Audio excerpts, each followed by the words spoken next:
Awesome. And you should be good to go. Hopefully Anthony will come so we can help. Okay. Anthony, okay. You're live. Hi, good evening, everyone. Welcome to the CB2's Traffic and Transportation Committee meeting for February. My name is Janine Kiley. I am the chair of the committee, and we'll quickly go around the table and introduce ourselves and then jump right in. Janet Lyft, vice chair. Ben Listman, committee member. Amy Brenna, committee member. Stella Fitzgerald, committee member. Lois Rackwell, full board member.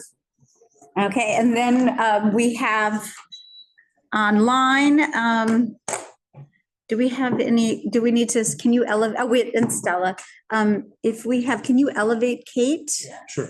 I can do that, yeah. And then looks like it, Shirley is going to be joining. And we'll have probably a few people joining us. I just want to welcome everyone tonight. We're discussing again West 3rd Street and Bleecker Street, some of the traffic improvements. And we're discussing Sammy's Law, which was passed by the state in 2024.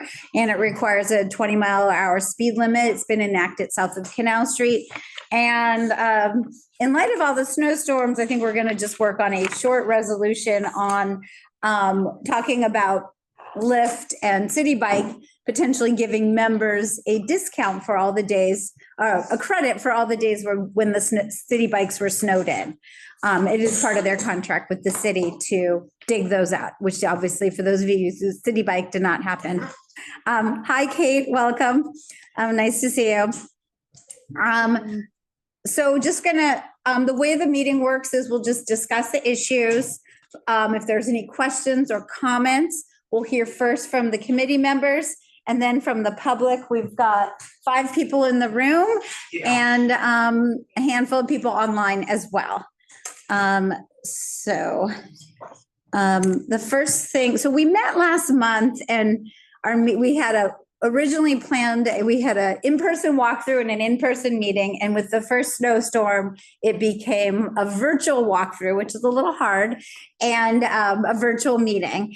And the main focus of that was really the consensus from NYU, the public, the community board members, and definitely the 6th precinct was what was put in place in 2018 at the request of the community. Some parts are working really well. We love the signal that just appeared. We love the speed bump, but there's a lot of issues with the design. Also, we have Shirley Secunda on the call as well. Hi, welcome, Shirley. It's really looking at, options. I'm going to take a stab of sharing. I'm going to share my screen. Just a moment. Welcome, Susan. Sorry, I'm late. Yeah, just get some materials. We'll mark you in over here. Okay, so this is a poor man's version of Legos. And Kate, I tried to touch base with you to see if I could, get a bit more clarity. Let me make this a little bigger because we don't need to see. So right now, and if I have the information wrong, so we have the south sidewalk, which will make it even bigger because it's a little small on the screen. The south sidewalk is about 10 feet. I'm not sure exactly. This Mercer, West 3rd Street between Mercer and LaGuardia is 8 feet wide. That's the same as Broadway. It's about the same as Lafayette. So it's a fairly wide street. And on both sides, on the other side of Mercer and on the other side of LaGuardia, it drops down to 40 or 50 feet. So much, much smaller. So there's a lot of room on this block, which basically is the back door to a lot of NYU buildings and the front door to 2 of the Washington Square buildings. So with the sidewalk right now, and then we have this extended sidewalk. I didn't go out and measure it, but everything I looked up said it was 12 feet. Correct me if I'm massively wrong, and then we have a bike lane, which is about 6 feet, and the protected bike lane, which is about 3 feet, floating parking, which is about 8 feet, and then we have the travel lane, which is about 10 feet. And we had talked about, I'm just trying to visualize a lot of the stuff that we talked about last month. So some of the ideas are just get rid of this extended sidewalk because it's basically being used for parking. And because cars access it, cars are in the bike lane. And we consistently see moving trucks and UPS trucks and other delivery trucks parked in the bike lane. I mean, people are always sending me pictures of that. And those trucks cannot pull into Washington Square Village because the clearance is too low. We also, so the idea here is, this is a back of the envelope, is to get a double bike lane. And and potentially it's just two, like 6th Avenue is 10 feet. Having protection. Right now, there's no real protection, but hopefully eventually something can be built. And then along the extra space that we're creating, we can add the new Lyft bike rack. We can have a box truck loading zone and also an e-bike delivery loading zone. And the loading zones could be near the two entrances because frankly, that's where they're going to be. And then we'd keep the floating parking and the travel lane. And so, what? Yeah, I'm getting oriented. Sorry. We're going to get rid of, so the words are a summary of, basically adding space for fast and slow bikes, adding a city bike rack, adding space for delivery and waste management and delivery bikes. Because right now they're stopping, and I have pictures all over the city. I love the Amazon trucks and the bicycle mini trucks, and they go in the bike lane and they stop for 3 minutes and they drop off their package and then they get back. So these bike lanes, these delivery, they need somewhere to go. And removing parking near the Washington Square Village entrances on both sides. It's 4 parking spots, 8 if you count the illegal ones. Adding parking, removing parking spaces so NYU trucks can access the loading dock. And our original resolution had said to switch to metered parking. And Kate, I know when we spoke, you said that nothing might happen until the street is repaved several years down the road. And so that's why I have this visual, because a bike lane is paint. The city bike rack is probably going to happen. Delivery and waste management and delivery bike zones is paint, maybe a sign. And you lose the parking, that's the cost. And removing the parking for the entrances in NYU, again, it's paint. I'm sorry, could you be clear about unless you will be removing them? I'm a little unclear what that means. So right now at the entrance to the two Washington Square Villages, if you're walking or you're biking or you're driving and you're turning into You're making a southward turn. Your southward turn or exiting and making a left turn, it's hard to see. You have to kind of creep out, and you creep out as a pedestrian, as a car, as a cyclist, kind of peer around the parked cars. Yes. Sometimes you have to peer around the box trucks. Yes. And if we got rid of the spots closest to the entrance, you would get rid of those blind spots. Okay, so you would not be able to park 1 or 2 cars. One in on each side. Fantastic. So that would be 4 spots, give or take. Which is kind of a form of daylighting. Yeah, it's daylighting. I mean, I should just call it, it's just daylighting. And right now it's it's the worst possible situation. Daylighting is the technical term for daylighting. So you can see during the day around the corners. It's getting rid of the blind spots that the parked cars create. Horrible, so kids don't get crushed when they cross the street. Yeah, or anybody. Exactly. Yeah. And there's a lot of children, there's a lot of college students on their phones, and there's a lot of seniors. So and then I'm not exactly sure which spots need to be removed for NYU to get a truck into their loading dock, but I would leave that for NYU to specifically define, because I can't walk down the street and tell that. And then CB2 is on the record of asking for metered parking on the north side of the street. And that's never happened. So this is where I look to you, Kate, because the cost of this is mostly paint and the benefits are significant. So the question is, if this is something that first to Kate, then the committee, then the public. For Kate is, if it's just paint, how can we push some of this through? And then I just want feedback from everyone.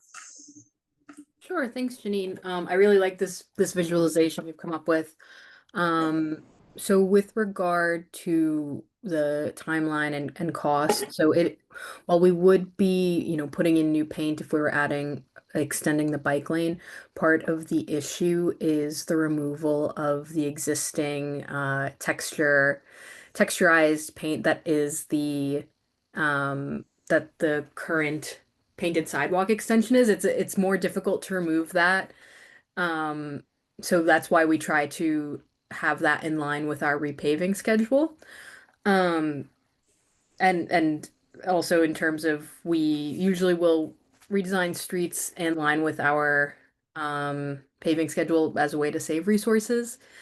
And the street, I think, was repaved somewhat like within the last 10 years.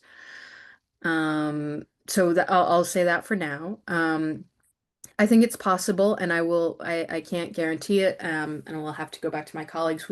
It's possible we may be able to do some of the smaller asks, like the markings around the driveways or the NYU loading dock. I can't commit to that tonight, Yeah, but I think like looking at this list, those might be things that would be our office could probably advocate for in the short term, given, that it's those are both longstanding yeah. issues on this block.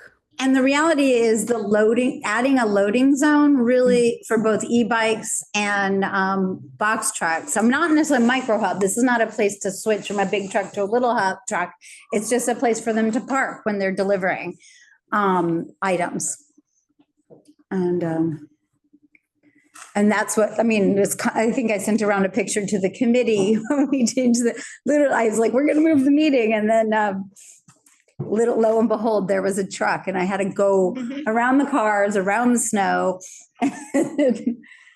And anyways, First-hand experience. and it happens all the time. It wasn't just, I mean, you guys, other people who come by here. So let's go around to the committee with questions and comments and how we improve this.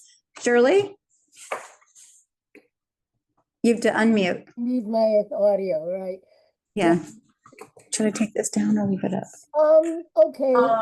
Can leave it. I can see. I know what I want. Okay, good. We can't hear you, Shirley. You're going in and out. Nobody here is raising. Can you hear me now? Yes. Okay. The first thing I'm thinking of is regulations.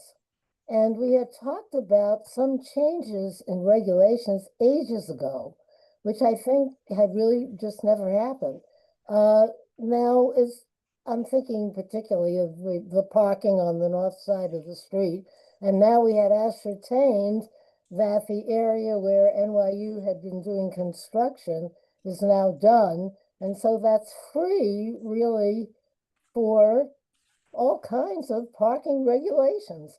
And Yeah. so I think it's more than, and I think in the original resolution, we may have said it too, that I think we were concerned about those deliveries too, and the loading zones, and that there now is more space on that north side of the street for the potential of loading zone for delivery. Yeah. Well, I think there is room for loading zones on the other.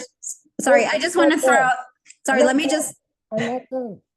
She's not Okay, I just wanted to say that to do that really doesn't require paving or anything else. What it requires is simply signage that would note the new regulations. Okay, sorry. Just Okay. Yeah, and I just want to share that CB2 has passed 3 resolutions and they've all talked about metered parking on the north side with 3-hour parking. And did talk about clean curbs. But honestly, that's going to require NYU's participation because the garbage is on the south side of the street. So unless they change how they do garbage, I don't see a garbage truck on the north side of the street solving problems. They're going to pull up to where, I think that's a different issue. Yeah, but it's because now further on, to the eastern direction, there's now the potential to do something because the construction is done. Absolutely. Okay. I'll stop now. I have another thing, but I'll say it later, give other people a chance. Okay, Susan? Yeah, I would say, given our kind of history of the type of issues that this committee deals with, where we see very clearly that there's often an unfortunate situation of kind of competitive needs, the cyclists, the pedestrians, the drivers. This is really unusual because this proposal is a benefit to all. It's a benefit to cyclists, to pedestrians, to delivery people, to automobile drivers. So to me, Parkers. this is just, kind of a no-brainer in how it benefits our community. Not only in terms of equitable use of space, responding to the real needs of the community, but also basic safety. So, I think this is an excellent solution. And frankly, other than the cost, Kate, we understand that these things cost a bit of money, but given the tremendous benefit here, this doesn't seem like a big ask for getting something huge in return. Thank you. All right. Yeah, no, Janet? I just echo what Susan said. I think this is a great set of recommendations, and we'll just, I guess, have to hear from Kate. There's like a short term, medium term, long term, how they can attack this. Right. Okay. Just as Lois? a clarification, could you explain what you mean, but where would the meters be on the north side? The meters, well, I couldn't really figure out how this added up to 80 because that's the north side. This is the north sidewalk. So you would have, you would have parking. Let me just get the same color. Is this the NYU's? This is the north side they're both NYU. And Yes. this is the NYU classroom side. Yes. So this would be this would be parking. Yeah. And we would turn it into metered parking with the revised. But that would require, you need to add signs. Yes. That would start east of the causeway. That would, so and here, Go all the way to Mercer. from LaGuardia Place to Mercer, but of course, without other than where NYU's loading dock is. Well, but there's also that causeway, right? Oh, you mean the walkway to the Worcester Street walkway? Yeah.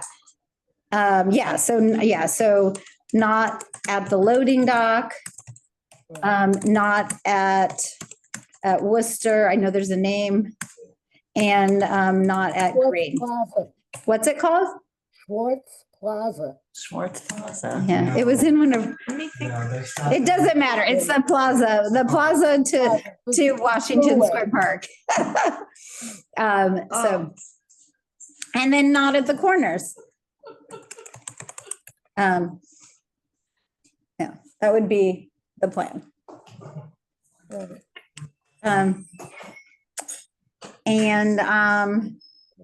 Okay. Any other questions from the committee on this? Shirley, you had some more things you wanted to add? Yeah, I really forgot what else I wanted to ask, except for one thing. Kate, what would be the potential of getting in that kind of change in parking regulation signage earlier than some of the other things you say may take a long time? Parking signage is We don't need it. relatively quick compared to some of those other changes we mentioned. Still has a little bit of a lead time though. If you send us over the recommendations for that side of the street, we can take a look, see if it's a good fit for meters, and get back to you. What makes it a good fit for meters? Usually our parking team looks for the amount of turnover on a block. So for example, maybe we wouldn't place meters on a block where we know there's actually not a lot of activity. But meters are also meant to encourage turnover of parking. So it would be, we would take a look and That would be consistent with what the 6th precinct said, because they said it's really hard to enforce because a lot of people coming to the street to park don't know, are visiting. visiting the camp. So they don't know that it's supposed to be, you know, an extended sidewalk. It looks like parking. I mean, if I was just driving down the street, I would have just thought that looks like parking, kind of funky, but that's, There is a double white line, and people have, you know, studied their parking regulations, they should know they can't cross the double white line. I know. Correct. Yes. Don't know that. Yeah. Or people are just thinking they can get away with it. I mean, look, NYU, they have gotten away with it. So why that's, Carter, you had a question or comment? Do you want to be elevated, Carter? I have to elevate, I'm sorry. Just promoted him.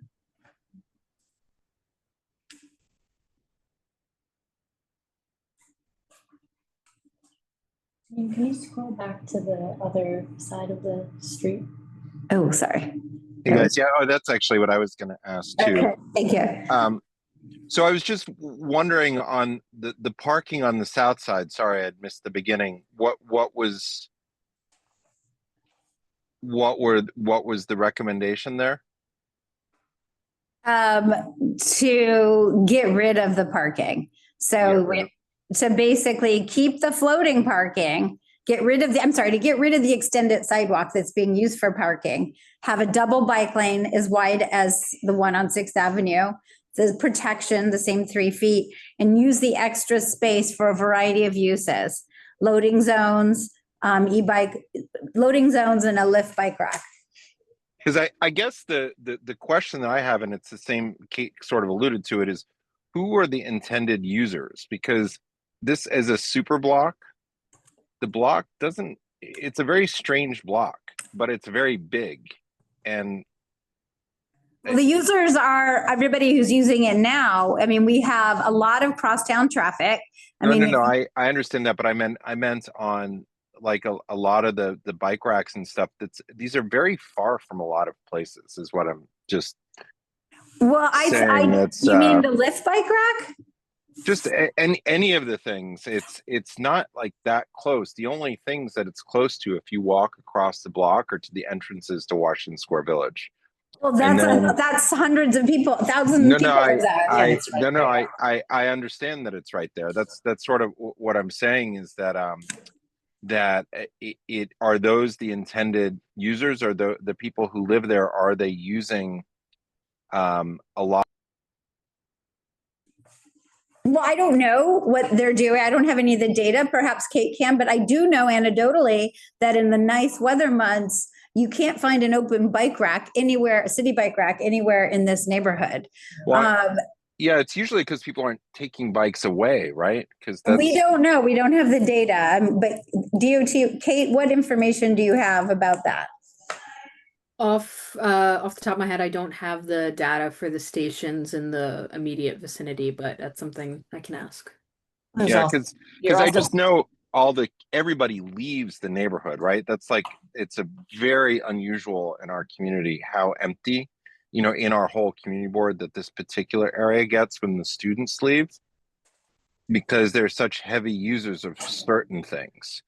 And it's just, it's just like all the parks are suddenly empty, like the Cogen Park, that's suddenly all empty.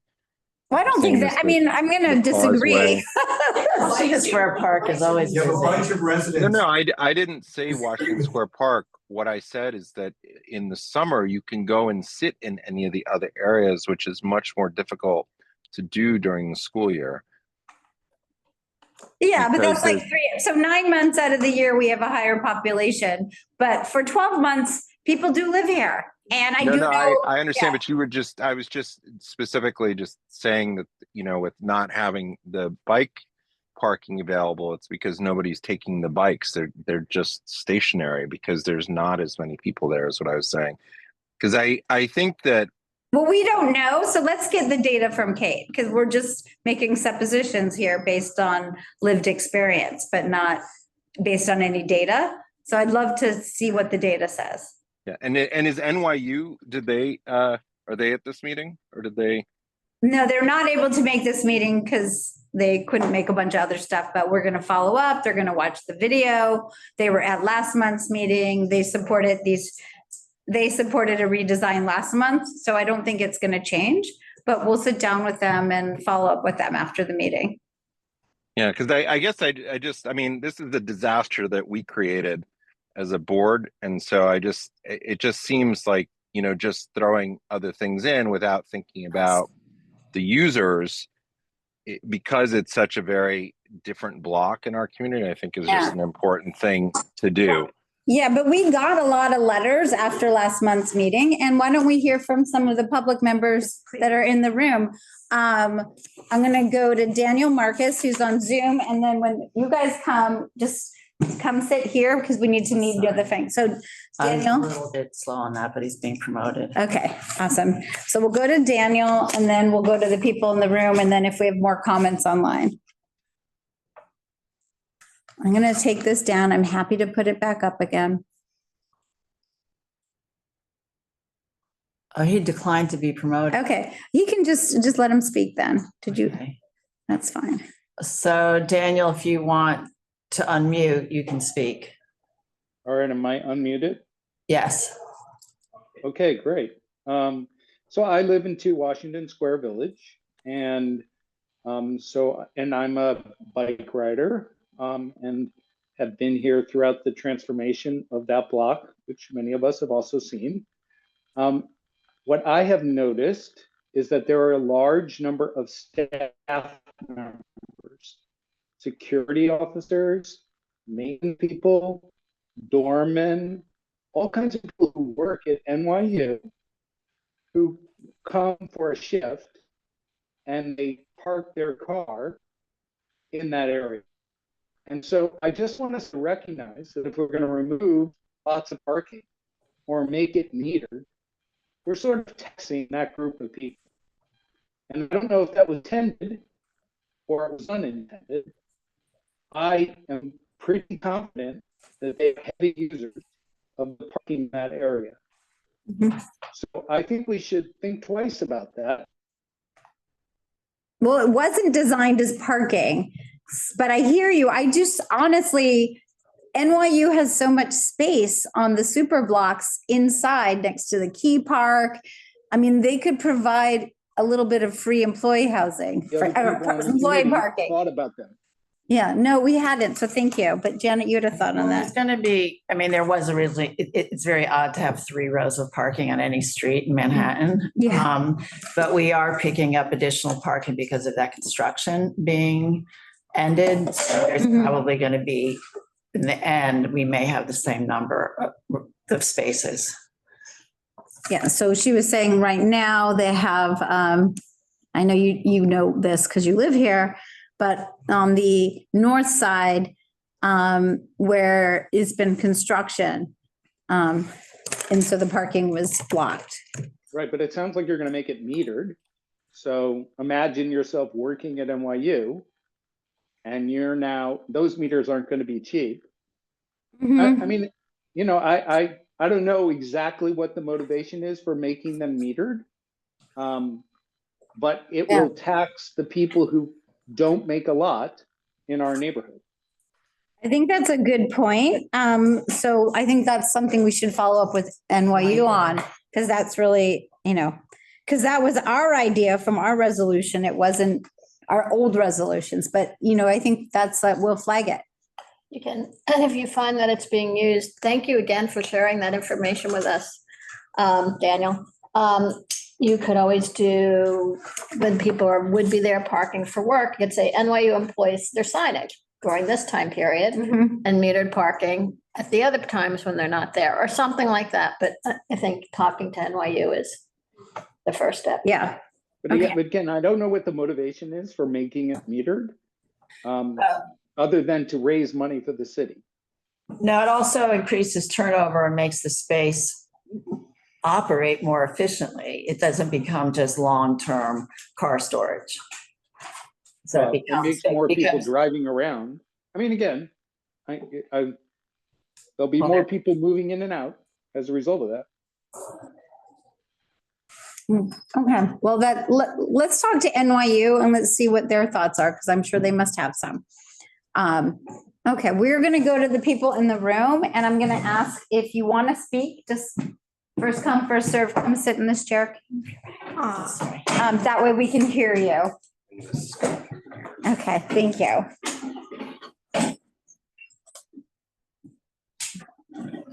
Hi, thanks for having us. I'm Larry Maslon. I live in 3 Washington Square Village. I have 3 quick things to add. Just on this last point, there are 2 limbo spaces behind Washington Square, north of the Key Park and south of the Key Park. They've been pretty badly maintained. NYU doesn't seem to want to do anything with them for the last 10, 15 years. Perhaps some of those, I know their generators are stored on the north one, but if those could maybe be discrete parking for employees, that might solve some of the problems that this gentleman just mentioned, even if you could accommodate 5 or 6 spaces. It's useless space. Something should be done with it. So there's that. I think in looking at the financial aspect of that, of redoing these lanes, I have no skin in that particular game, but I can say the simplest, easiest solution is to remove the 2 respective parking spots that are, I'm trying to get this right, floating parking that is east of number 2 and east of number 1. Those are the most difficult turns to have any kind of daylighting. That is when, if you're making a western turn out of 1, which I often need to do, I have to cross 3 lanes of possible westbound pedestrians, bikes, or cars before I can make that turn. That is, if you just simply put a traffic marker on those and got rid of them, that would exponentially make this safer and easier. It is the quickest solution. I would encourage everyone who can do this to make that a high priority, because it's what we call low-hanging fruit. It's the easiest one to solve. And on a slightly macro basis, it's great to have that traffic signal behind Bobst. It is often obscured by trucks. So people are crossing, they don't know there's a signal there. They're crossing against traffic.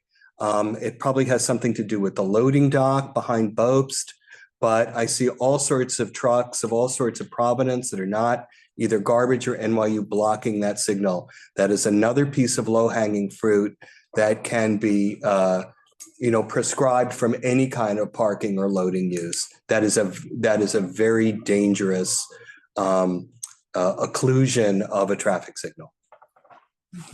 Thank you. Thank you, Larry. Anyone else want to add anything?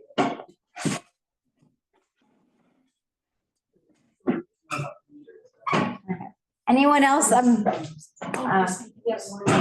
come on up, because we won't be able to hear you if you speak from back there. Please. Here, I'll scoot over here. You can sit right there. Elena already did the letter. I'm Rebecca Getz. I live in Building 2. I was one of the original signers of the petition in 2017 to try to slow the traffic on West 3rd. And I think that has definitely happened. But I would like to agree about the low-hanging fruit. Just making a little bit more space for turning in and out would make things infinitely safer. But if we do indeed have to wait until the road is resurfaced for any other substantive changes, I would then beg for some enforcement on the south side. Because it's very dangerous to bike through there when there are cars pulling in and out, and you have to be watching that you don't get doored from either side rather than just one side. And it seems to me that it is already illegal to park there. And perhaps just some enforcement until the street can be redesigned would actually make things significantly safer. But I think what Helena and I were talking about is that on this list, there's the add a second speed bump near to Washington Square Village, closer to Mercer Street. So we've just wanted some additional information since that hadn't yet come up in the conversation.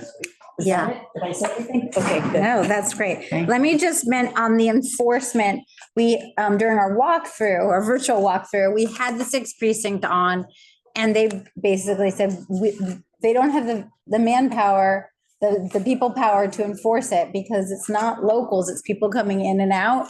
And even that meeting, he had to go very quickly because they were all hands on deck for an anti-ice rally. So at the end of the day, they're focused on higher impact issues and not parking. And so that's the issue, is like, it's realistic. I will just say I see that, but I think it's going to take somebody getting badly injured for them to see that. I know. Right? And So- and I think the potential is there for that. I agree. It's just the question is, how do we have a design that doesn't require enforcement? That's Yes. that's the- So I would also say if enforcement can't be a thing, then whatever the Department of Transportation can do to kind of expedite whatever it would have to be, new signage, new painting, whatever, that I think would be deeply useful. Yeah, there, in turn, we've talked about putting actual objects in the space that would physically prevent parking. Yeah. Yeah. And Kate, what would it take to add a second speed bump by the, closer to Mercer Street? Does that require repainting as well? No, we would do a study to look at the speeds on the block and determine if one is warranted. Usually it can be up to a year or two between, the study and the approval and it being installed. That's something we can add on our follow-up. And I also just want to make a add as well. So in the interim, like we're curious to know from you all if there is an interest in some kind of objects being placed in the current painted pedestrian sidewalk area where cars are parking illegally. So I think one of the things, and the challenge with this is we usually look for a maintenance partner to maintain either a planter or a block along a stretch of the street. We've It previously is required for maintaining a block, a granite block. it's really just being able to I'm sorry, I totally get the planting. Right, why not just, those blocks are great. I understand. It's about when and not if, because these blocks are frequently hit by cars and moved out of the way. So if we want someone that is keeping track of that and will either has the capacity to move it back themselves. So a lot of the bids do this, or someone that will coordinate with DOT so that we can have someone on the ground to move it back to where it belongs. For a planter, similar point about the movement, because those are hit as well pretty frequently. But also the maintaining the planting as well. We've previously approached NYU and they declined. They indicated they might be willing to reconsider. So that's something, on our follow-ups, but curious to know if there's an interest in those treatments. And the other treatment that we can look into would be putting a CitiBike station in the painted pedestrian space now. So, and that would be in addition to the other stations in the area. So that those are things that could potentially put in the space to stop people from parking before there's a street redesign. And I'm just my personal view, and I'll ask the committee to opine and then the public is, the concrete blocks, I'm good with that. But once you start getting planters and investing, then you're basically investing in a bad design and then it'll never change. I think there's consensus that this design isn't working. A lift rack can move, but what you're not solving is where do the delivery trucks go? Because they're constantly in the bike lane right now. And that would still be the case because they would turn in at Washington Square Village 1 or 2 and pull into the bike lane. And then you have a CitiBike rack. You're then doing what people, you're biking in the one lane of traffic. I hear that. I don't have an immediate response, but that's something. Pull into a double wide bike lane too. I know. Well, not if it's protected. Okay.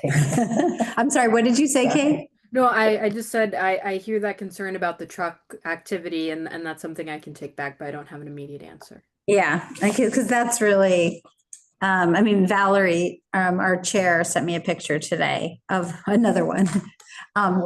Dr. Shirley? Yeah, oh, okay. First of all, let me just get the understanding from you, Kate. You mean you'd want to put just something in temporarily. Would you have any idea of how long temporarily would be? I guess. Forever.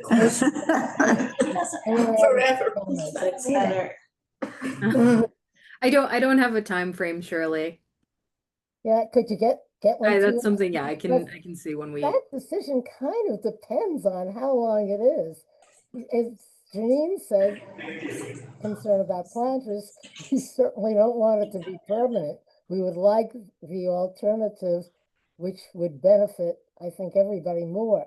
The other thing, I guess I'm harping on it, but in terms of deliveries, originally in our original resolution, we asked for the possibility of exploring 3 commercial metered 3-hour parking rules. And the reason for that is if you look on the block almost any time when deliveries are being made, quite frequently, the delivery trucks are in the middle of the street or the double park. That is where they stand. So that it would be a logical thing in that extra space that now we might be able to gain from the ending of NYU construction for the commercial parking. We were talking about the 3-hour commercial delivery meter, which I think is on the next block. And this is something that DOT is doing right now, right, Kate? Yeah, we do have commercial parking meters, and I apologize. I didn't realize earlier in the call that you were referring to commercial parking and not regular standard meters. Yes, we do have commercial metered parking. We can take a look at it, especially for the truck activity on the block. Okay, that's Okay. But please just include that, or either resend the resolution to me or include that in the current one. I think that that original one predates my time at DOT, but it's helpful to have that handy. Okay, we'll link all of them. Amy? I just, I don't know if this is appropriate for this conversation, and I wasn't here last month, but talking about the bike lane, and as you pointed out, bikes are going into the car lane because they're getting blocked in the bike lane, or they're so distracted by not getting, door hit with the door, that when you cross, and it happened again tonight, when you cross the street from the north to the south, and after the car lane, particularly at night, it's hard to tell there's a bike lane there. And a woman in a purple car almost got hit tonight. I've almost gotten hit. If you're not walking there all the time, I'm wondering if there could be some signage right there saying bike lane, like in red. So if you're crossing, you realize that after those cars, you're not safe. You're not good. There's something else coming, and maybe a little more lighting. But that is a really, I'm telling you. You had mentioned rumble strips, but is there any kind of reflective stuff that can go on a bike lane?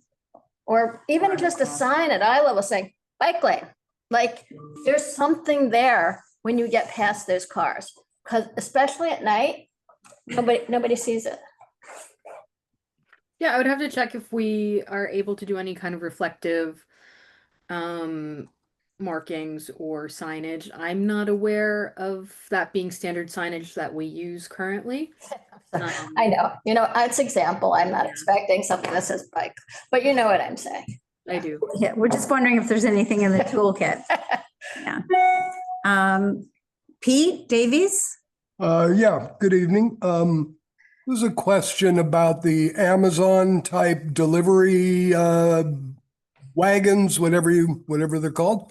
So I'm looking at my bike, the width from one end of the handlebar to the other is 2 feet.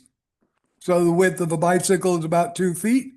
What is the width of a Amazon delivery cycle? I looked it up recently, and we can look it up again. It's about the same as a bike. But when there's a box truck on the back, you can't see around it like you can with a bike. because it's not like the ones that have a cart, like a wagon behind them, they're closed. I can Google that again, but it was about the same as a bike. It wasn't, and I've ridden behind them. They're not any wider necessarily. I mean, than the handlebars. They can be Okay, so the 10-foot, oh, I'm sorry, go ahead. sorry, I was just gonna say they can be up to 48 inches wide. Okay. Not a, but that's Okay. that's the limit. And that was leads to my question about the 10-foot allowance for a two-way lane. It would still be one way. It would still be one way. So where it says on your diagram, the 10-foot, that is a one-way. Yes, because Bleecker and 4th Street have bike lanes going west to east, and this is east to west. So Okay, the block, but I that mean, wouldn't, there's no issue there of these Amazon type things bypassing each other. In the double lane, they're going the same direction. They're not. they're going the same, I mean, unless people are breaking the law, but that's a separate issue. Okay. Okay, thanks a lot. Okay. Do we have any other questions on this topic? Okay. We will move to our second topic, which is Sammy's Law.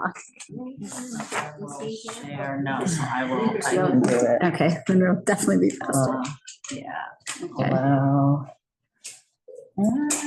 Okay, sorry, Let me see if I'll try. open this thing Is up. Bleecker Street on the agenda? For the crosswalk? Oh, I'm sorry, we didn't discuss that. Yes, that was part of this resolution for Bleecker Street. Right. While you pull that up, I'm gonna have you not share your screen and find a document. So Bleecker Street, we had looked at having a crosswalk, and I mean, there's two options, one by the Morton Williams and one by the Green Street pathway. So let's hear from the public. Where do you want a crosswalk? And you need to come up here so we can hear you. Yeah, come on, it'll take 2 seconds. Just say, I want a crosswalk. Tell me and I'll say. Is it, you don't want to come here? Okay, so you want them both. I'll be the beard. Okay. I have an opinion. So we have 3 people in the room who have the opinion that, That the walkway on Bleecker Street would be either, it would be south directly from either 4 or 3. Is that correct? and 3 would take you to the Morton Williams. 3 is sort of weird because it would take you maybe actually into the driveway of Yeah. Silver Towers. Yeah, At least from 4, it could take you to the new. 4, I mean, the Green Street walkway is supposed to be Green Street. So that certainly would be an easier, But right One. now, the natural crosswalk is between 3 Washington Square Village and Silver Towers, because they come out of that driveway and they walk directly. That's where the biggest traffic goes back and forth. I think there's probably more foot traffic where 3 is, also because of Morton Williams, although that changes diurnally based on what students going to Paulson.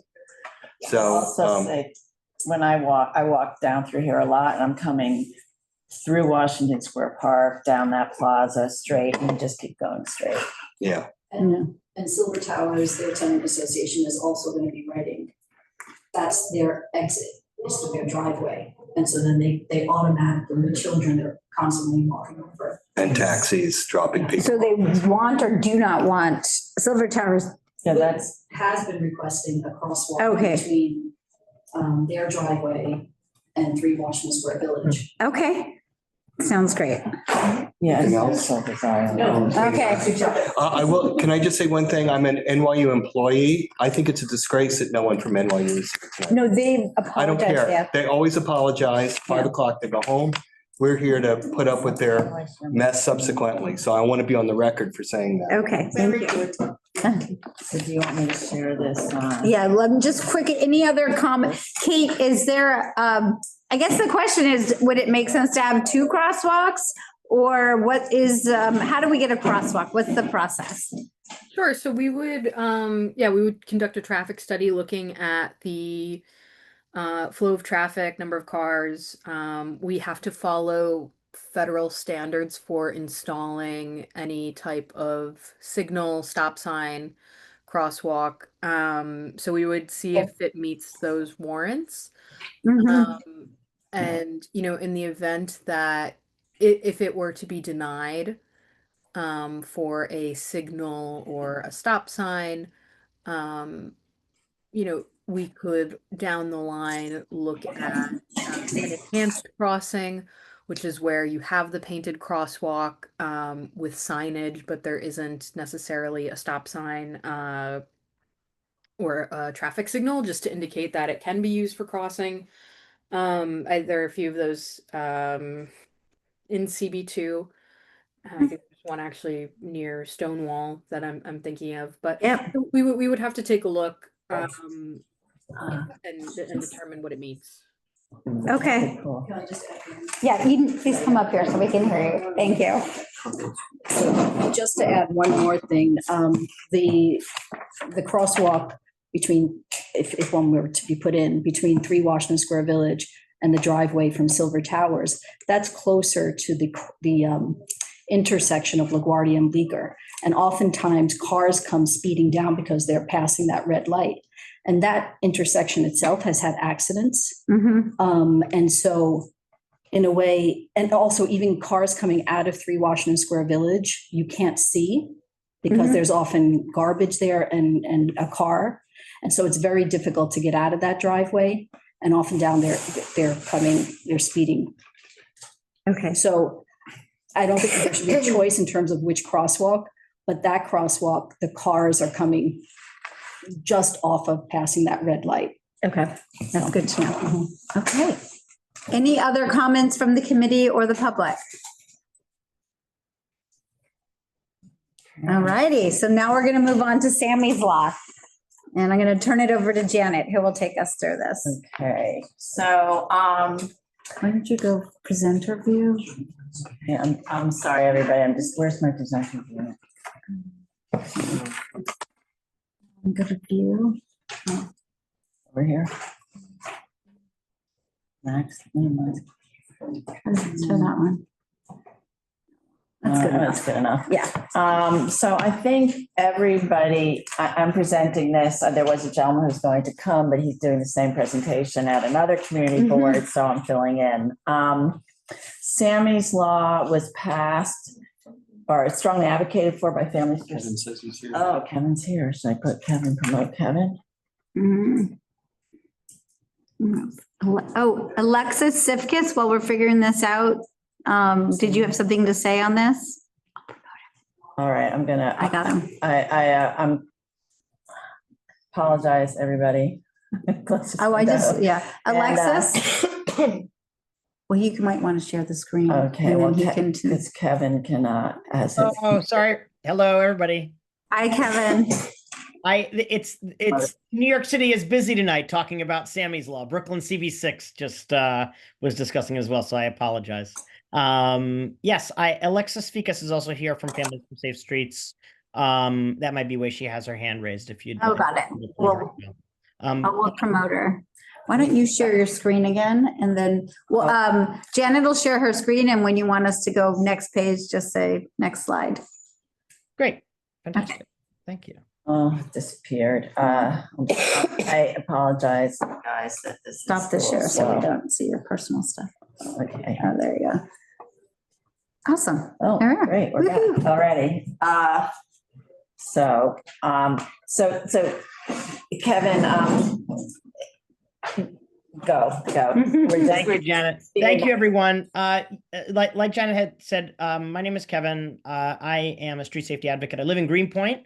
So I'm not a Manhattan CB2, but a great admirer of all the great work that Manhattan CB2 does. I was involved with the universal daylighting effort citywide on our board, and really appreciated the resolution that you all passed in that regard. And there have been similar conversations going on now about which is about lowering our speed limits citywide.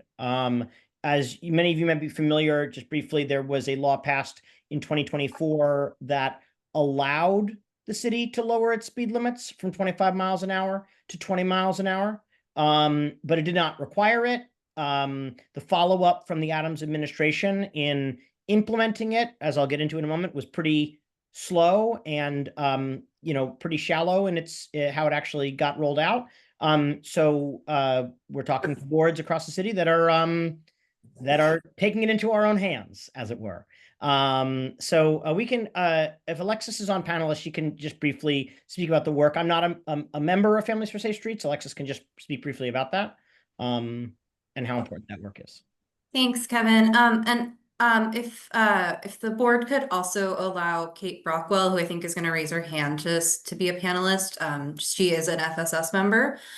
So Families for Safe Streets is an organization that's comprised of people who have been affected by traffic violence, those who've lost loved ones, those who themselves have been injured, those who take care of folks who have been injured in traffic violence. And we really work to confront this very preventable epidemic through advocacy and support. I'm here doing some advocacy right now. I take Families for Safe Streets members up to Albany so that they can share their stories with legislators.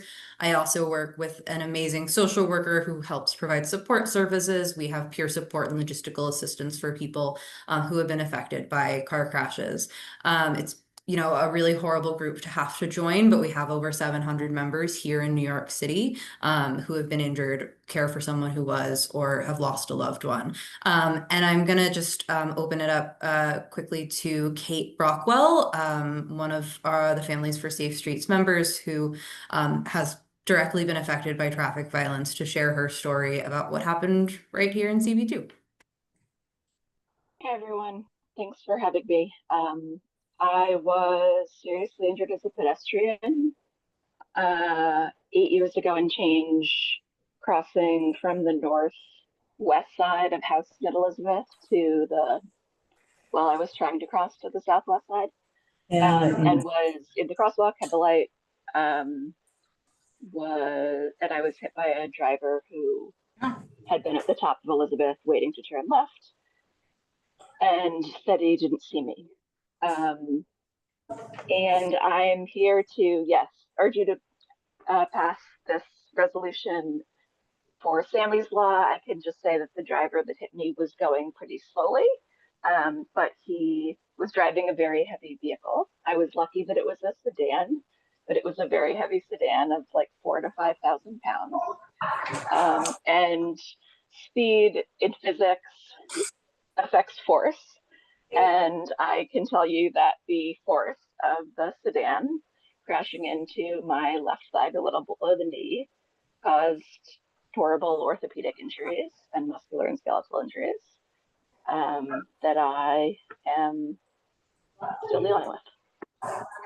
I'm relatively lucky, but also had the car been going faster, had the car been an SUV, I might not be here. So our goal with Sammy's Law is to keep trying to urge vehicles to slow down so that when crashes happen, they are at slower speed and more of us survive. Okay. Thank you. Thanks, Kate.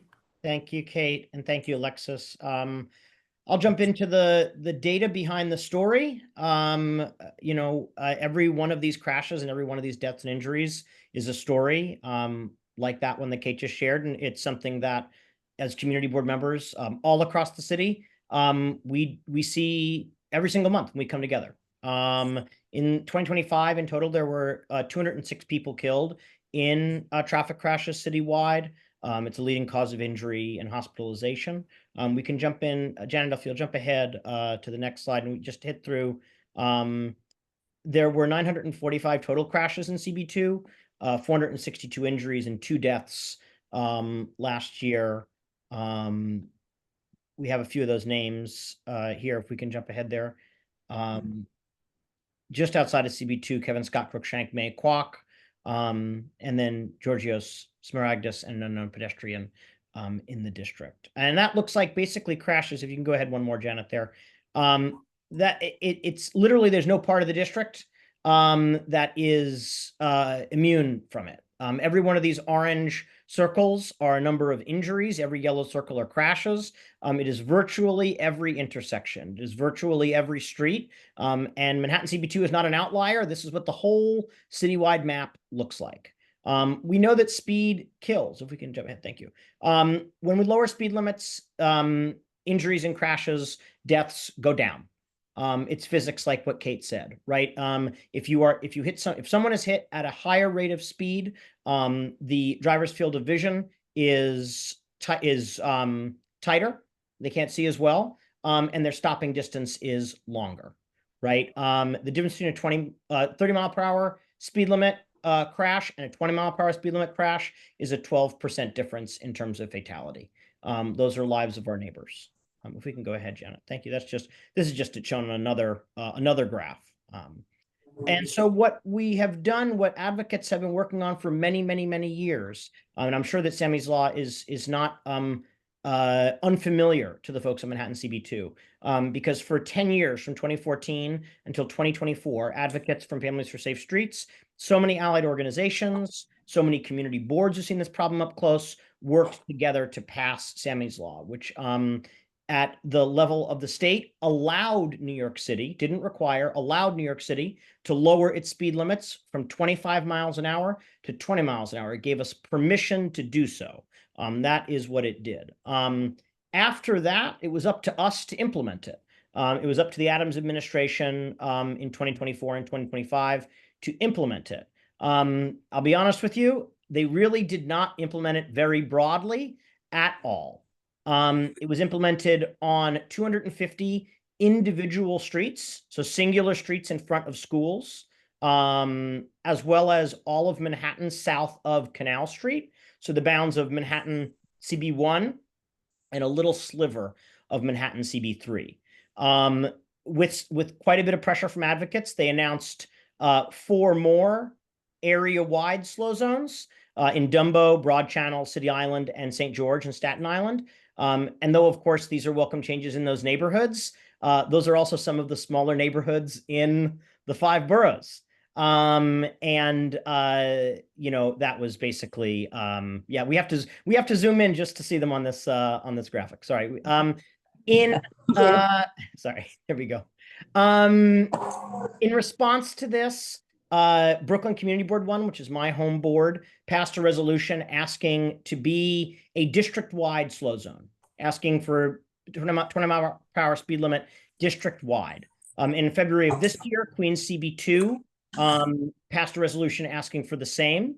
Now Manhattan CB3, CB4, and Brooklyn CB6 have currently passed resolutions. Those are all unanimous through their respective transportation committees. There's a total of 13 boards that are currently have this in discussion to some degree, because we can't trust the city that the city will implement this proactively. And so, as the folks that are closest to the problem, we are raising our hands and saying, this has an important and really critical safety benefit, and we would like the city to do it. The city has the power to do it, and they can do it. Mayor Mamdani has expressed support for a broad implementation of Sammy's Law. And so the ask is for Manhattan CB2 to consider it as well. We could jump ahead to the next slide, just what that would look like. Sammy's Law applies. If you could jump one back for me there, Jen, thank you so much. Sammy's Law allows New York City to lower its speed limits with posted signage on all, it would be all local roads in Manhattan. There's one road that's exempt. That's the West Side Highway. And there is already a slow zone in the West Village. And we could look at it anecdotally. It appears to me that there are fewer. If we could jump ahead one more there, Janet. Sorry, thank you. That is the green is the current slow zone in the West Village. And the next slide that we don't need to jump ahead to it yet, but it appears to me that there are far fewer crashes in that slow zone area than in the areas around it. Slower speeds and visibility are 2 of the things that contribute the most to crashes, injuries, and deaths.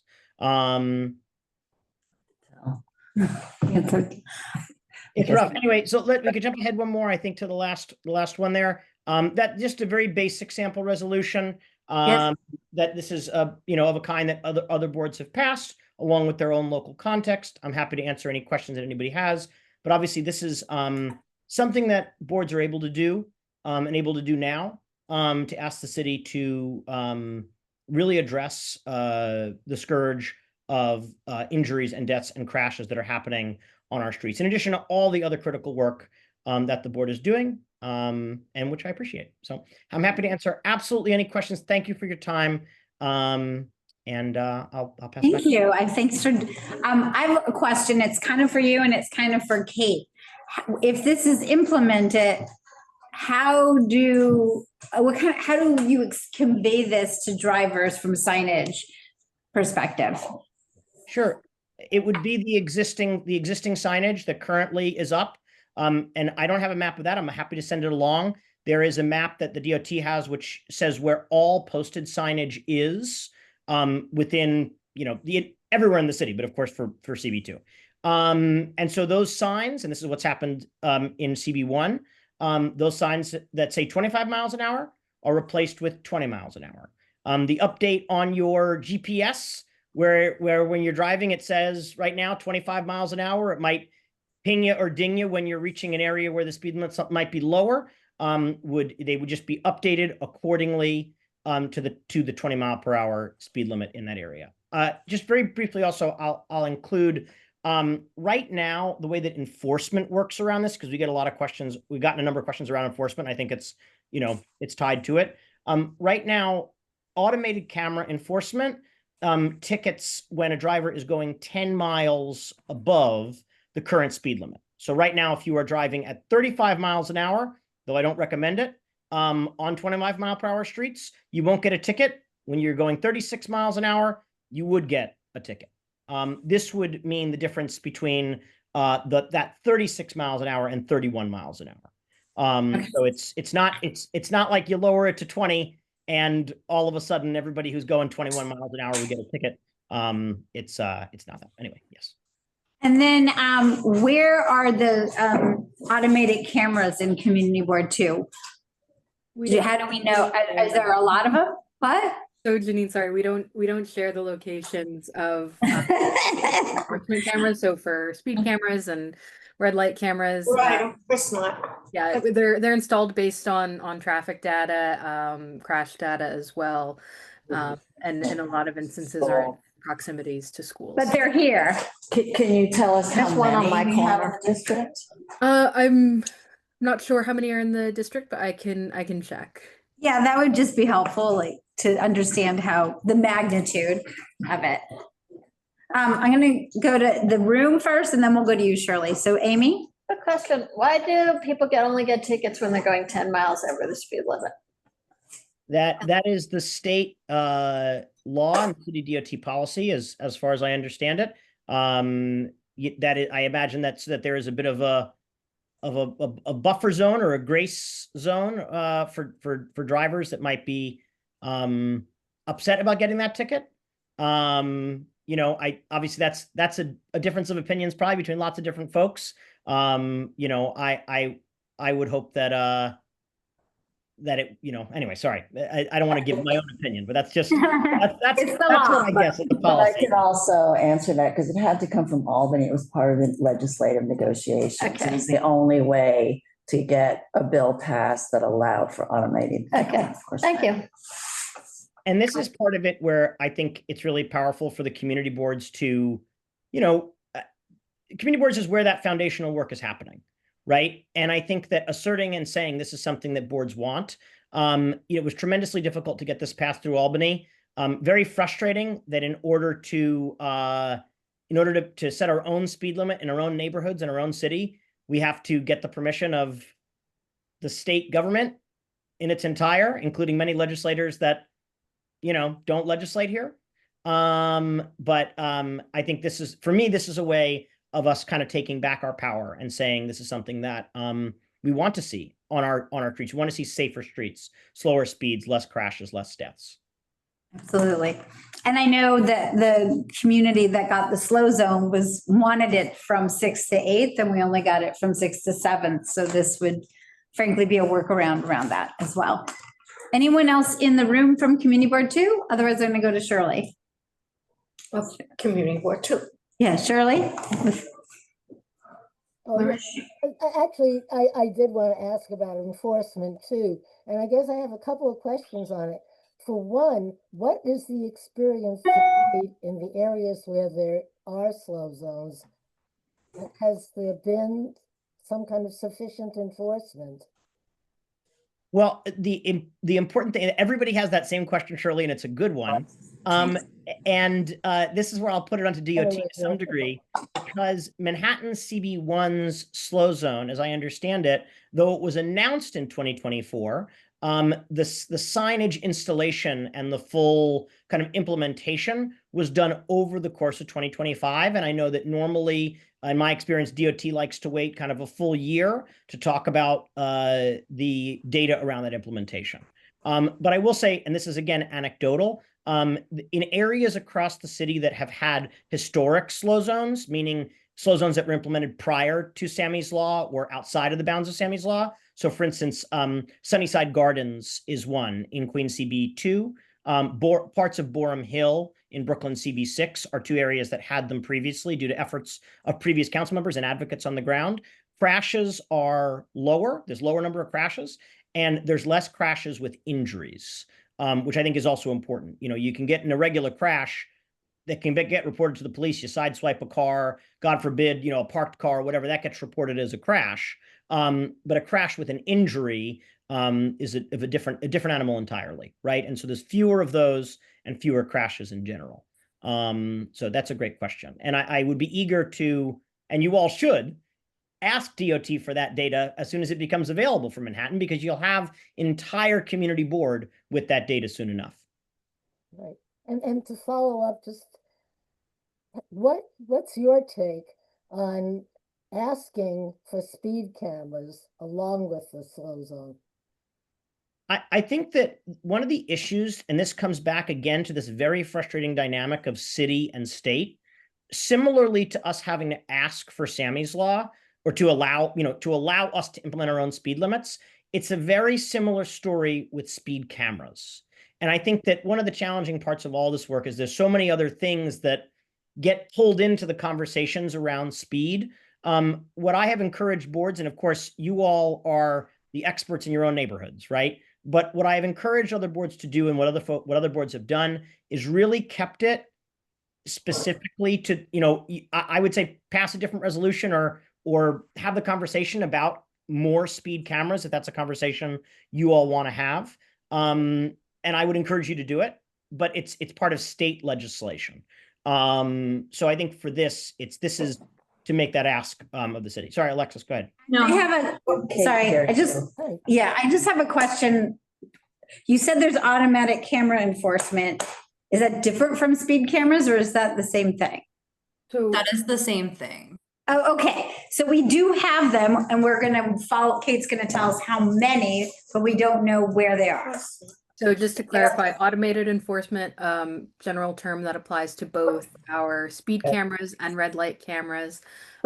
And just like Kevin mentioned, it is a state issue for expanding speed cameras, but we did, state legislation was recently passed expanding the red light camera program. So we're currently in the process of identifying new locations citywide to install red light cameras. So if there are suggestions, we're happy to take them. And has the state dictated a maximum number of speed cameras that we're allowed to install? Yes. And do you know what that number is? I'm just curious. 700, I believe. I guess so. It's pretty low. 700 for the whole city? Correct. Got it. It had been 500. And again, you ask, the one member had asked why the 10-mile-per-hour grace period, why these, why it took 10 years for the state to pass. Just the allowance of, this is the frustrating dynamic. And I think, again, where community boards are able to lead and say, hey, what was so powerful to me, I'll just say, about the universal daylighting effort was 23 community boards passed resolutions across the city asking for daylighting because, you all see how difficult it is to get a crosswalk, to get a traffic light, to get a stop sign, right? These are subject to federal mandates. It's this long and laborious process. right? Months and months and months. And then once it's reviewed, could be years before they come back and they do it again. And it's the boards that bear that burden, right? And have to take that time and that energy. And it takes years and years and years. And so I think that for me with daylighting, it was a space, and with Sammy's Law as well, I think it's such a powerful space for community boards to be saying, this is a way for folks to raise their hands and say to Mayor Mamdani and to the DOT, you did this in Manhattan CB1, right? The city did it in Manhattan CB1. If Zoran went to bed tonight and woke up tomorrow and called his DOT commissioner and said, I want a slow zone in CB2 as well, it would happen. It can happen. And so and we've also reached out to the council member who is in CB1 and does a little bit of overlap with CB2, the council member Marte. So hopefully we can get him on, pushing for it as well. So I just, one more follow-up question, Kevin, and that is, what did the other community boards do in terms of their request? Did they ask simply for the lower speed limit, the 30 miles an hour across the board? Or did they point out specific places in the community board where it should be done? What do you think is more powerful? There's two boards right now. Sure, that's a great question. There's two boards as of right now that have passed it fully through a transportation committee and through the full board process. Brooklyn Community Board 1 asked for it on all applicable streets. So every street where it can be done, it ought to be done. No matter where you live in the district, you ought to have the same level of safety and attention from the city of New York. Queens CB2 went a step further and asked for it district-wide, and also expressed their opinion, again, as a board, to say they support a citywide implementation of the policy. Reason being that, if someone is we all know the borders of our own community boards, fortunately or unfortunately, right? But most people don't. Silly. Right. And so, so someone coming from Queen CB5 or CB1 might not say, oh my goodness, I'm crossing over from one board to the next. And so they asked for it universally citywide.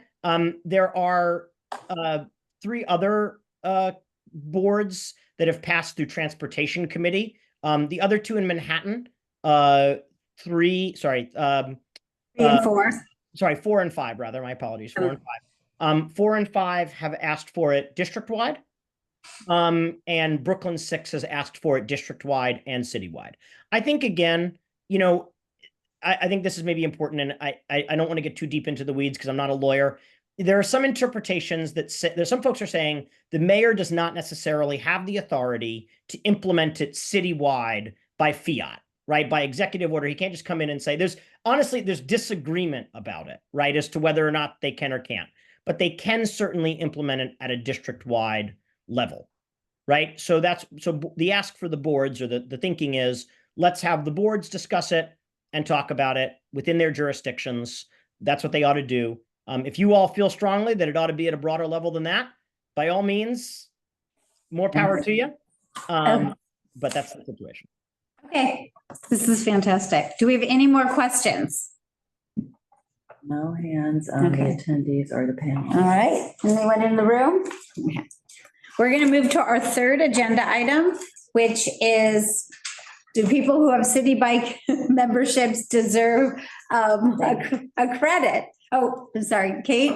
A credit? A credit for their membership. CitiBikes were pretty much unusable for 2 weeks. I will say that the snow melted a lot faster. It's melted today, yeah, because it was warm today. But you couldn't use, I didn't use a CitiBike for about 2 weeks, probably a couple of days because it wasn't safe with the roads, but then the bikes were snowed in. So I wasn't going to bring a shovel to undo a bike, to dig out a bike to go a mile. You didn't want your bag of swag? I don't want a bag of swag. I do not need tchotchkes. I didn't see any good swag options, by the way, in that article. I missed that. I A think CitiBike offering. it was like swag or certain something? people who were heavy users right after the snowstorm. I'm not sure if they got anything, but they got like an attaboy or something. So instead of digging out the city bikes, they gave people swag. Yes. Because it's cheaper. And then it's part of their contract to, it's part of CitiBikes, or Lyft has the contract now. Are they even called CitiBikes? What's the appropriate, is CitiBike, is it double branded with Lyft CitiBike, or is it just Lyft? CitiBike, It's Lyft, CitiBike. Lyft operates it. Oh, Lyft operates it. Okay, so double brand, so it's double branded. But anyways, it's part of the contract with the city that they're required to dig it out, and they did. They also do a poor job rebalancing, but that's another issue. So it might go nowhere, but it might pick up some steam for next winter and future winters. That if Janet's suggestion was, instead of getting money back, which obviously would cost money, is just get a 2-week extension. So instead of, if your membership renews June 1, it might renew June 15th, which will still cost money. But Kate, have you heard any complaints with it? Does your agency oversee that contract? So we really only, DOT deals with the siting, like determining what's an appropriate location for a city bike station, and doing like the kind of surveys to figure out where they may fit. So I personally haven't been receiving complaints about the snow's impact on the stations in the area. That's primarily handled through Lyft. Got it. Yeah. Streets Blog did an article on it. That's where Susan was mentioning the swag. Yes, Susan? To that article, I would just like to quote a little paragraph here. Under Lyft's contract with the city, Lyft, not the DOT, is responsible for clearing snow from its infrastructure. A city official who requested anonymity said they were stunned that Lyft was doing such a bad job on clearing snow because it's in the company's financial interest to make as many bikes available as possible. But I think, we need to pay attention to the fact that this is part of their contract. Yeah. Yeah. It's a contractual obligation. And I don't think that any company like this can be, I don't think it's a reasonable expectation that they'll self-police on this, but that without a consequence. And so I'm totally in favor of Janet's thought to increase by 2 weeks. Mm-hmm.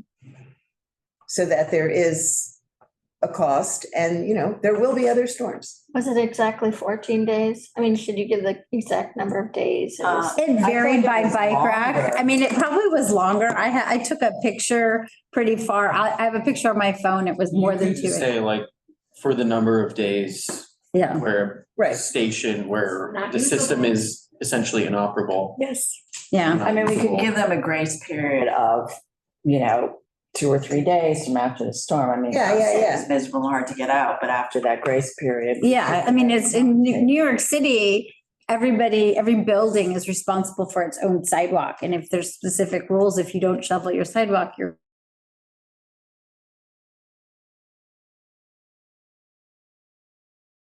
they could have hired a bunch of 18-year-olds like the city did to shovel $30 an hour. It was, it started at 20, but they didn't get enough people.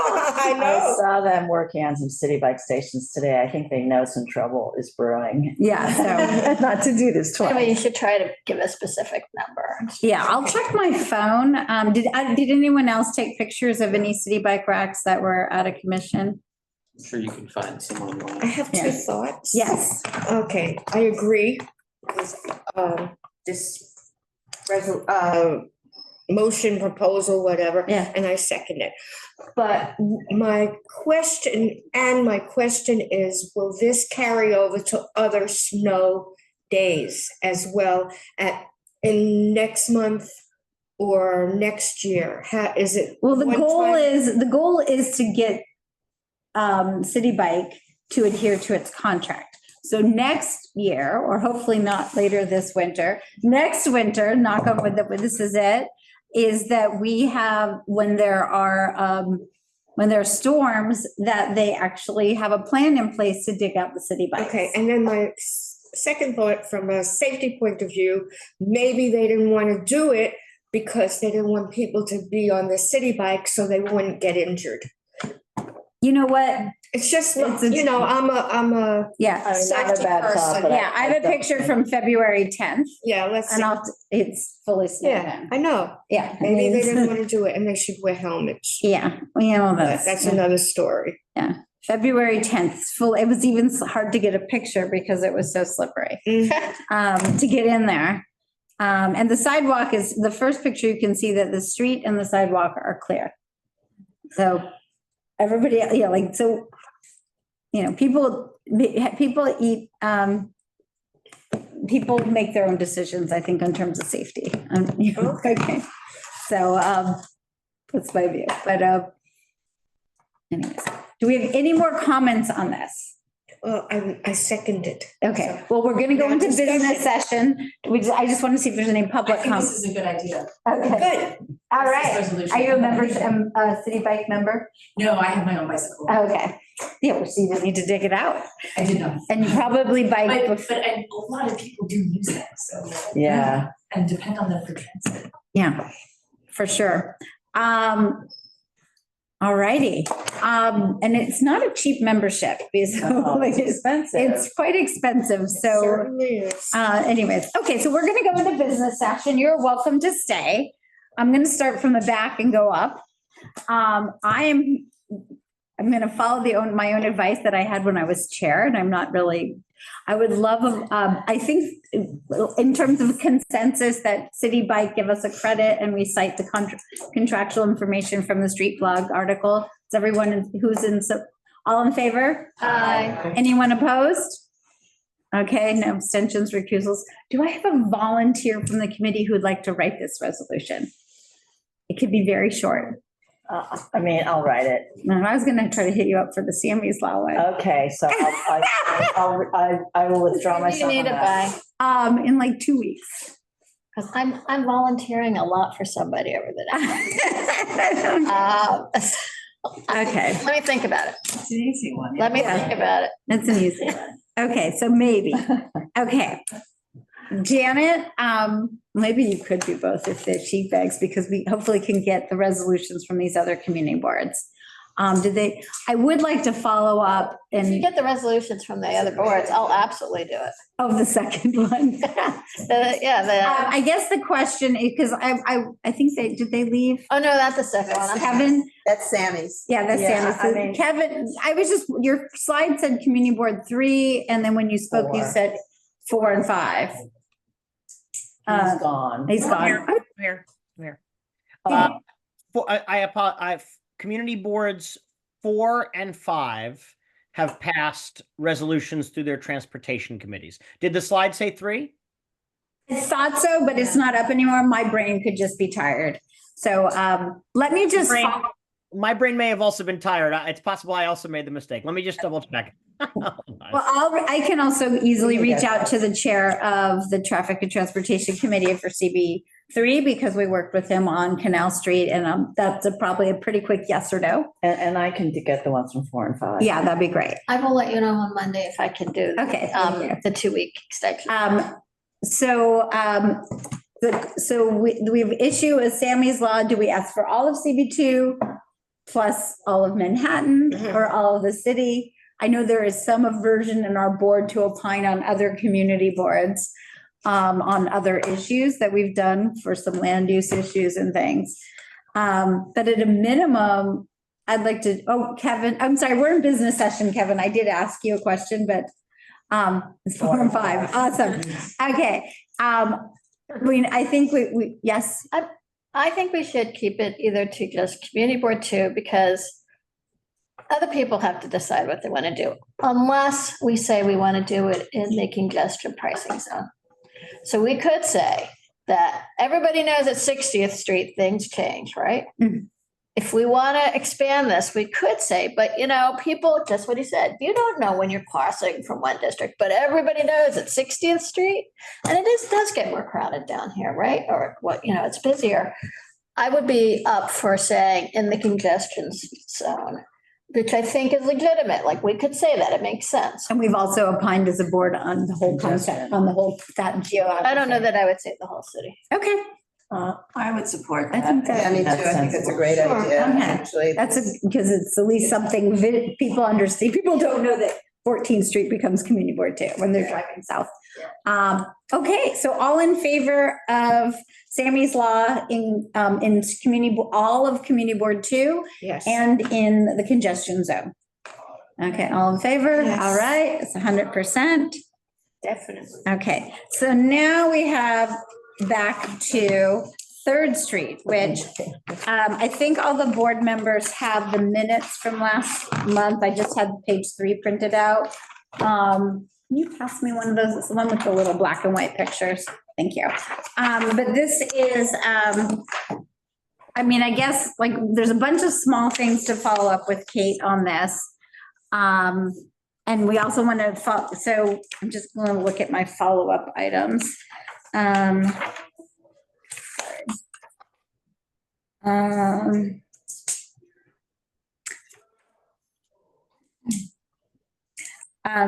She was, the key question from Shirley was if we put obstacles in expanded sidewalk for, ASAP as an interim measure, when does Kate reasonably think we could get the full redesign?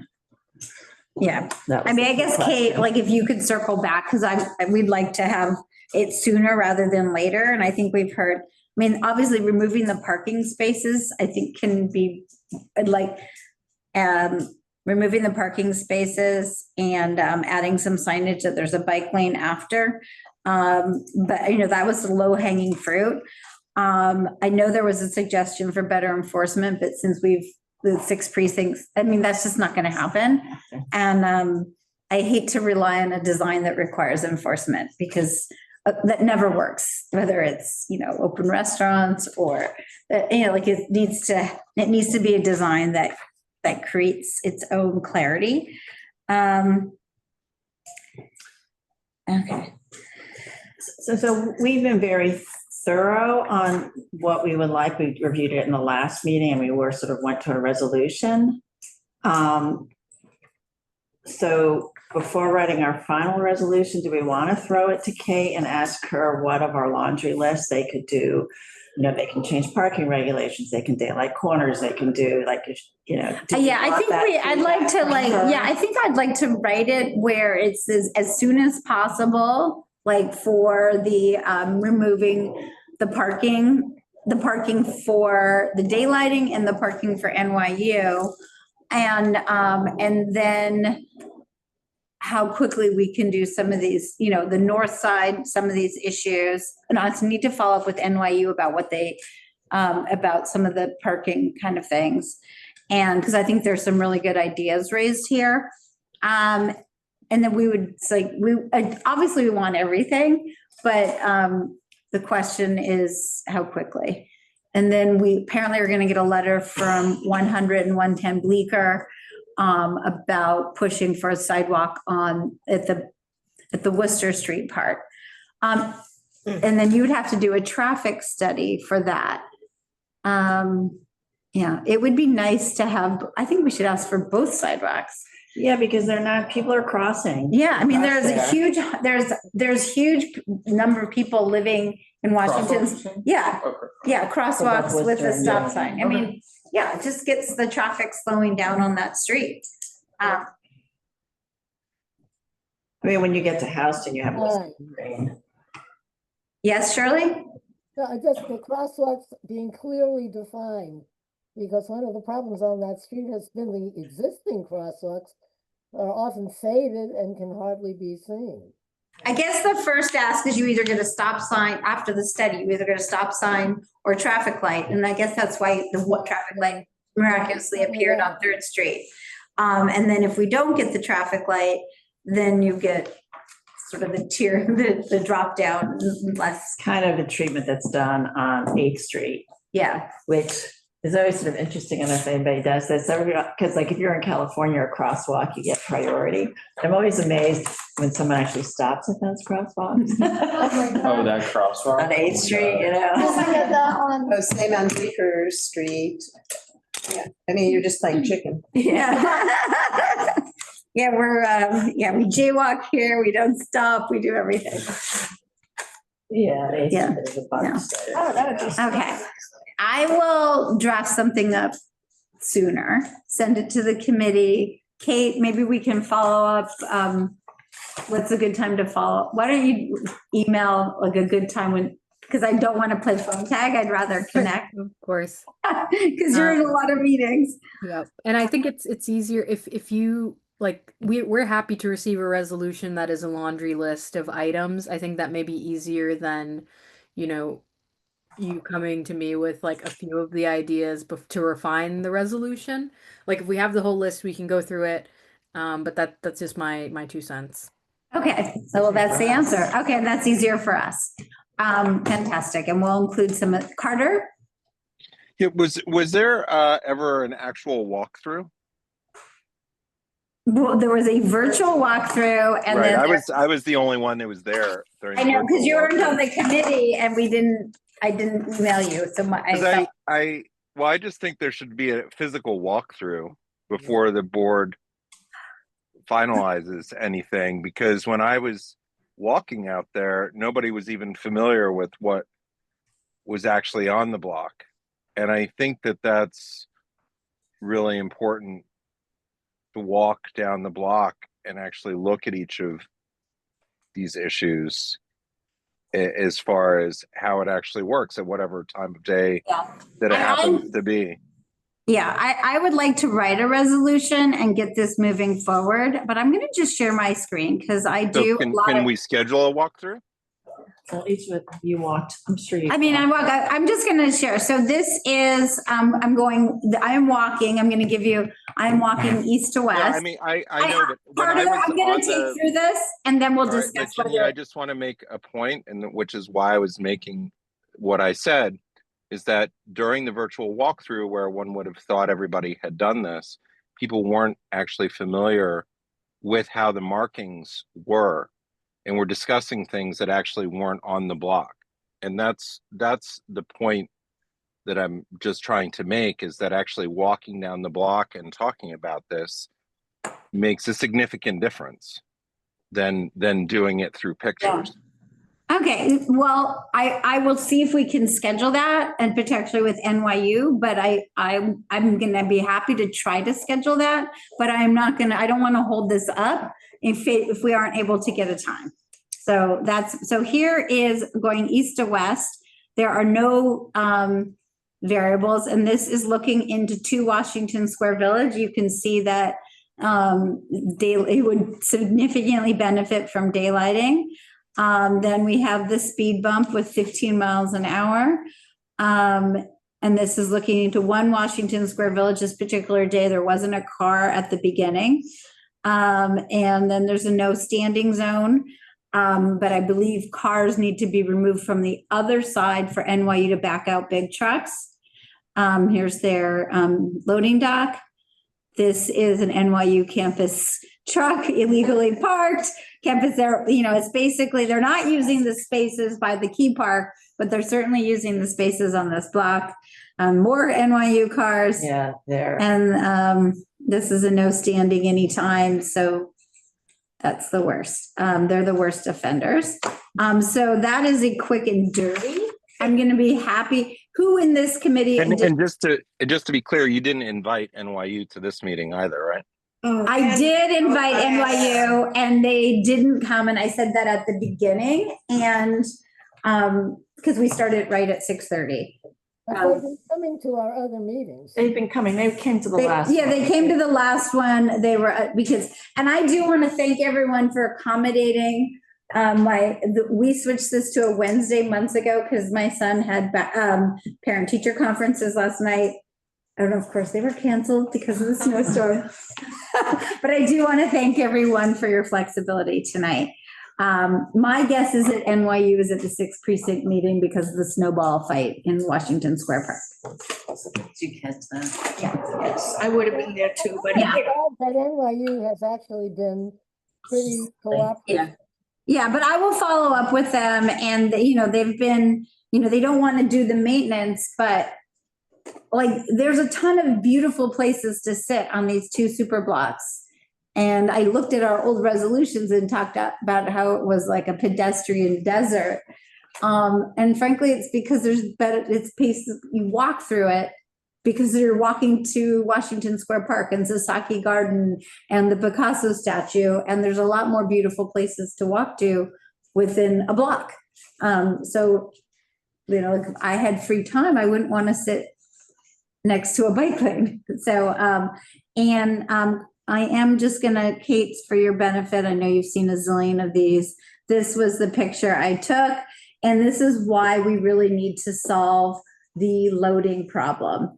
Because even if we add stuff in the, gravelly extended sidewalk, there's nowhere for trucks to deliver. And we see this, actually I had a video. And then again, this is the Amazon truck. This is not on West 3rd. This was a little bit further on my bike ride, but literally the same day, 5 minutes later, and these trucks are parked in the stop zone. So, and I took a video because I wanted to prove that it wasn't moving. So good. That's that's my cute dog. And you do have a dog. I have 2 dogs. Yes, indeed. I just want to repeat again about the deliveries, because it is obviously important, the loading zone, that the whole northern area should be examined and explored for the potential of accommodating both the loading zone, possibly with 3-hour commercial parking, maybe metered, and NYU's needs for garbage pickup, etc. Yeah, and let me just ask a question. This is more for Kate, and people will do if they have to, but these are Amazon delivery guys, and they're all delivering to Washington Square Village. Yeah, why? So why are they gonna park on the north side of the street when their deliveries are on the south? All the deliveries on the north side of the street are that's all NYU property, which is why they have the loading zone.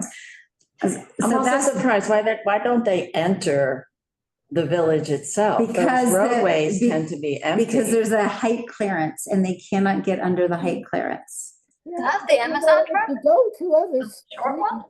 Huh. No, not the short one, Those driveways, you can't get. There's a clearance, we can walk. Like a portico.